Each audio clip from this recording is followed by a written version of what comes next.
share with you. Mr. Gallo pointed out in a very emotional talk in the beginning, and I can understand because I've built and owned 3 businesses, which I was able to divest myself of them over a period of time.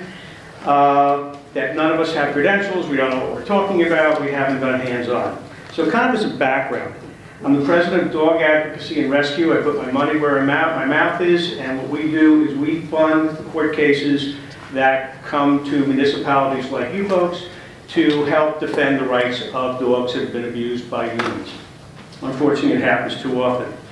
Until they went internal, I was a volunteer with PetSmart Charities, their rescue wagon, and managed to fly all over the country on a moment's notice, doing raids on commercial breeders, we call them puppy mills, but commercial breeders and hoarders and bad shelters and things like that, and it was absolutely sickening.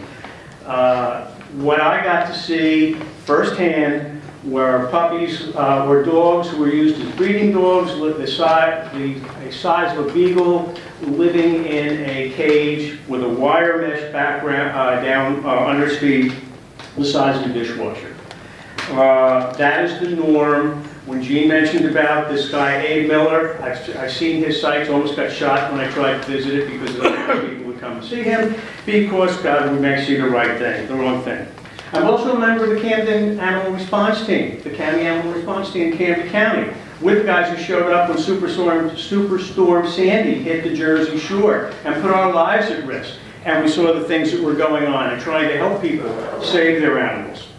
I also was involved with, someone brought up Michael Vick, the Michael Vick Rescue, Best Friends Animal Society, where 46 dogs were pulled from a good fighter who still thinks he's right and tries to convince people that it's his background.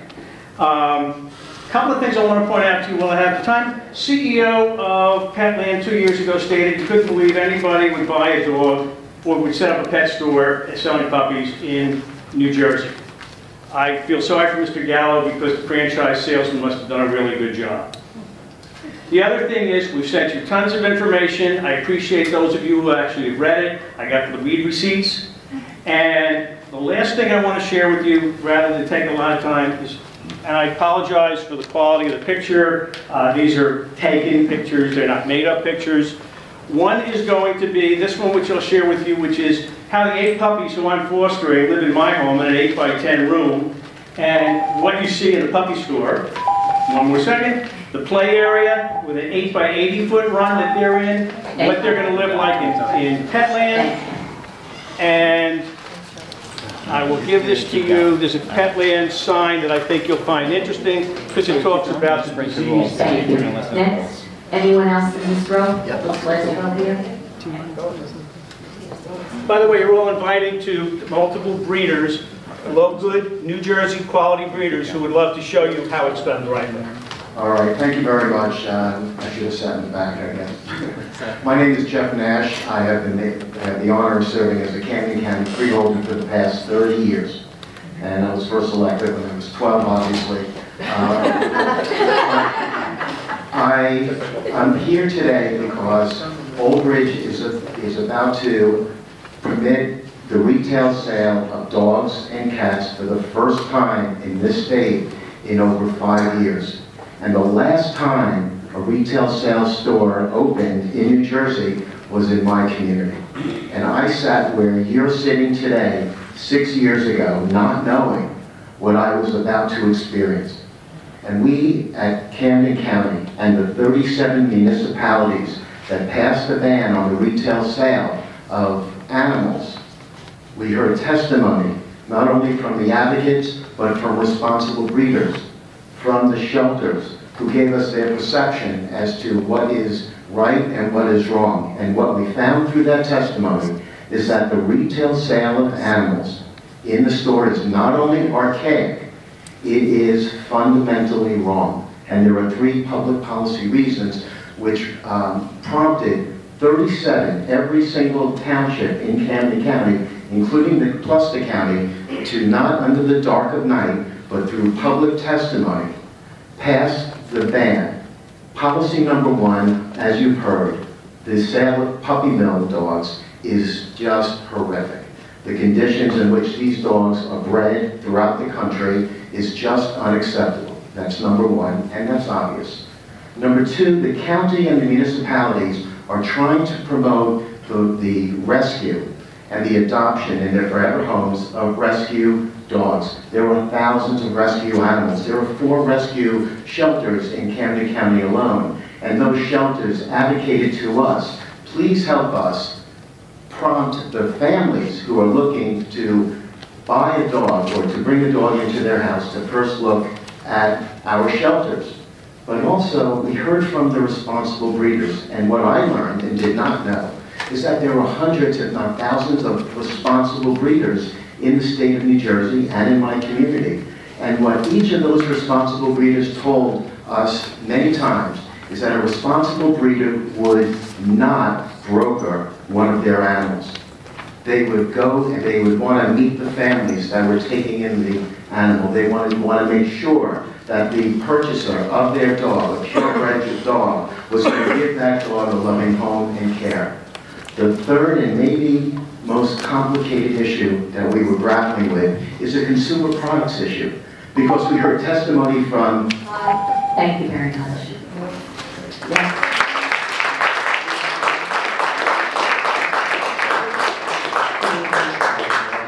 Council members, before I start, this letter was sent to you. I just wanted to present you with a copy of it. It is from Chief Russ Licitra, the Executive Director of the Monmouth County SPCA. Sir, can you just give your name for the record? Yes. Please. Yes, I am Matty Giuliano. I am the chaplain of the Monmouth County SPCA. In Eatontown, it is a distinct honor and privilege to be here once again to speak in support of an ordinance prohibiting the retail sale of cats and dogs in pet stores. I feel it's important to let each and every one of you know who I am and why I believe this ordinance is vital to the health and welfare of animals, not just in Old Bridge, but throughout the entire state. For 10 years, I served as an animal cruelty officer in New Jersey, completing approximately 2,000 animal cruelty investigations. In that time, I have seen the pain and anguish pet owners have experienced when they made the emotional impulse decision to purchase a cat or a dog from a less than desirable breeder.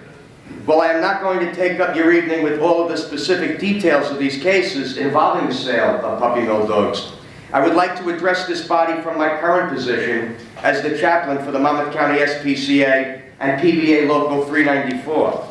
St. Francis of Assisi, the patron saint of animals, once said, "Always preach the gospel, and when necessary, use words." So that's what I intend to do here this evening. As a chaplain for all of God's creatures, great and small, I can say with the greatest of certainty that the creation of our companion animals needs to not only be a gift of love, but a creation that is celebrated, respected, and revered. While there are many who believe that we have dominion over all of creation, that dominion does not mean domination, and that we must be good, responsible stewards on their behalf. The reason why passage of an ordinance prohibiting the retail sale of cats and dogs is essential is self-evident, as countless investigations and reports reveal the awful, inhumane conditions under which these poor, innocent animals are kept before they are put on display for the unsuspecting consumer. Not to mention the horrific conditions that the dogs and cats left behind are forced to endure. St. Francis made it very clear when he said, "Not to hurt our humble brethren is our first duty to them, but to stop there is not enough. We have a higher mission, and that is to be of service to them whenever they require it." I don't know if anyone here has ever had a personal relationship with a companion animal. I know for myself personally, I have been truly blessed by my animal companions, and our shared love and devotion has awakened a dormant part of my soul and has thus led me down this path to be a voice for all of God's creatures. I believe all of you here today, deep within your spirit, know that a municipal ordinance is long overdue. Redefining how cats and dogs are bought and sold reflects the kindness and compassion these animals deserve as a vital part of God's creation. Thank you very much.